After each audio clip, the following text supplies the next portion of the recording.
Assalamualaikum warahmatullahi wabarakatuh. Perkenalkan, nama saya Imadun Mafiro, NIM 180301140.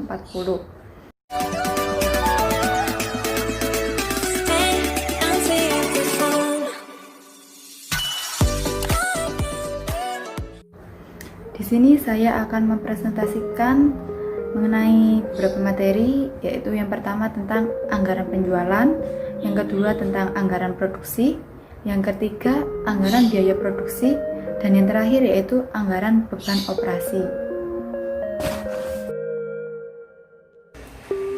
Baik, kita langsung saja masuk untuk materi yang pertama, yaitu anggaran penjualan. Anggaran penjualan adalah anggaran yang menjelaskan secara terperinci tentang penjualan perusahaan di masa yang akan datang, di mana di dalamnya ada rencana tentang jenis barang, jumlah, harga, waktu, serta tempat penjualan barang. Anggaran penjualan menyajikan informasi tentang yang pertama yaitu perkiraan jumlah barang jadi atau jasa yang akan dijual. Yang kedua, harga jual setiap produk atau jasa untuk periode anggaran yang akan datang. Manfaat dari anggaran penjualan yang pertama yaitu mengurangi ketidakpastian. Yang kedua, membuat kebijakan dan keputusan dalam proses perencanaan atau pemasaran.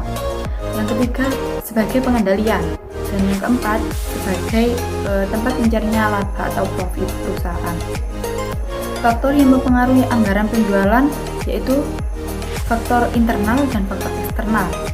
Yang termasuk dalam faktor eksternal adalah yang pertama, keadaan pesaing di pasar. Yang kedua, posisi perusahaan dalam persaingan. Yang ketiga, tingkat pertumbuhan penduduk. Yang keempat, kebijaksanaan pemerintah yang berpengaruh. Dan yang terakhir, kondisi politik, sosial, budaya, pertahanan, dan keamanan. Baik, kita lanjut untuk materi yang kedua, yaitu anggaran produksi. Anggaran produksi adalah anggaran yang disusun oleh perusahaan untuk menentukan jumlah barang jadi yang harus diproduksi, di mana jumlah anggaran produksi ini disusun setelah anggaran penjualan. Tujuan penyusunan anggaran produksi yang pertama yaitu menunjang kegiatan penjualan. Yang kedua, menjaga tingkat persediaan yang memadai atau tidak terlalu besar ataupun tidak terlalu kecil. Yang ketiga, mengatur produksi sedemikian rupa sehingga biaya produksi barang yang dihasilkan akan seminimal mungkin. Data dan informasi untuk menyusun anggaran produksi. Yang pertama yaitu jumlah barang yang akan dijual. Yang kedua, persediaan akhir barang jadi. Yang ketiga, persediaan awal barang jadi. Kebijakan tingkat produksi. Untuk menyusun anggaran produksi, kebijakan tingkat produksi ini terdiri dari dua. Yang pertama, stabilisasi produk, di mana jumlah produk yang sama setiap bulan atau periodenya.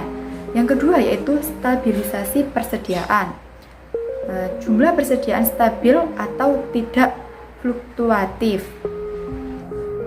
Baik, kita lanjut materi yang ketiga yaitu anggaran biaya produksi. Anggaran biaya produksi adalah anggaran yang disusun untuk mengetahui biaya produksi yang akan dikeluarkan oleh perusahaan dalam rangka memproduksi barang jadi. Anggaran biaya produksi dikelompokkan dalam 3 subanggaran. Yang pertama, anggaran bahan baku. Yang kedua, anggaran tenaga kerja. Dan yang ketiga, anggaran biaya overhead produksi. Baik, kita akan membahas mengenai anggaran bahan baku. Anggaran bahan baku disusun oleh perusahaan pada dasarnya terdiri atas 2 jenis anggaran. Yang pertama, anggaran pemakaian bahan baku.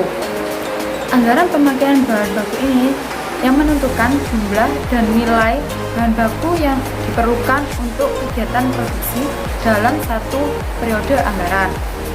Anggaran pemakaian bahan baku ini menyajikan informasi tentang kuantitas dan biaya bahan baku yang dikeluarkan untuk memproduksi barang jadi. Yang kedua yaitu anggaran pembelian bahan baku. Dalam anggaran pembelian baku ini menentukan jumlah bahan baku yang akan dibeli dan harga pembeliannya dalam satu periode anggaran.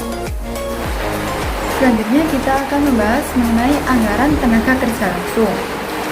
Untuk perusahaan manufaktur, tenaga yang terlibat dalam kegiatan proses produksi dapat dikelompokkan menjadi dua. Yang pertama yaitu tenaga kerja langsung dan yang kedua yaitu tenaga kerja tidak langsung. Tenaga kerja langsung adalah karyawan yang langsung terlibat dalam kegiatan produksi barang dan jasa. Sedangkan tenaga kerja tidak langsung adalah karyawan yang tidak terlibat secara langsung dalam kegiatan produksi. Baik, selanjutnya kita akan membahas mengenai anggaran biaya overhead produksi. Biaya overhead produksi adalah seluruh biaya yang tidak terkait secara langsung dengan kegiatan produksi barang dan jasa. Yang termasuk dalam biaya overhead produksi adalah biaya bahan baku tidak langsung, biaya tenaga kerja tidak langsung, honor petugas pengawas, biaya listrik, biaya utilitas, dan lain-lain. Materi yang terakhir yaitu anggaran beban operasi.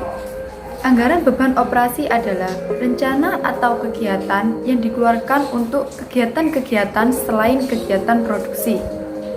Secara umum, beban operasi terbagi menjadi dua. Yang pertama yaitu beban penjualan. Beban penjualan adalah beban yang muncul dari aktivitas penjualan barang dan jasa oleh perusahaan kepada pelanggan. Yang termasuk dalam beban penjualan yaitu gaji wiraniaga, komisi wiraniaga, biaya penyusutan kendaraan bagian penjualan, biaya listrik, air, dan gas bagian penjualan. Yang kedua yaitu beban administratif. Beban administratif adalah beban yang muncul dari aktivitas administrasi dan kegiatan umum lainnya yang dilakukan oleh perusahaan. Yang termasuk dalam beban administrasi adalah gaji staf akuntansi dan keuangan, biaya penyusutan komputer bagian administrasi, biaya listrik, air, dan gas bagian administrasi. Untuk keperluan perencanaan dan pengendalian beban penjualan dan administrasi, perusahaan membagi kedua beban operasional tersebut menjadi 3 bagian. Yang pertama, beban operasional bersifat tetap. Yang kedua, beban operasional bersifat variabel, dan yang ketiga, beban operasional bersifat semi variabel. Sekian presentasi dari saya. Apabila ada salah kata maupun penjelasan yang kurang tepat, saya mohon maaf yang sebesar-besarnya. Saya akhiri. Wallahul muwaffiq ila aqwamit thoriq. Wassalamualaikum warahmatullahi wabarakatuh.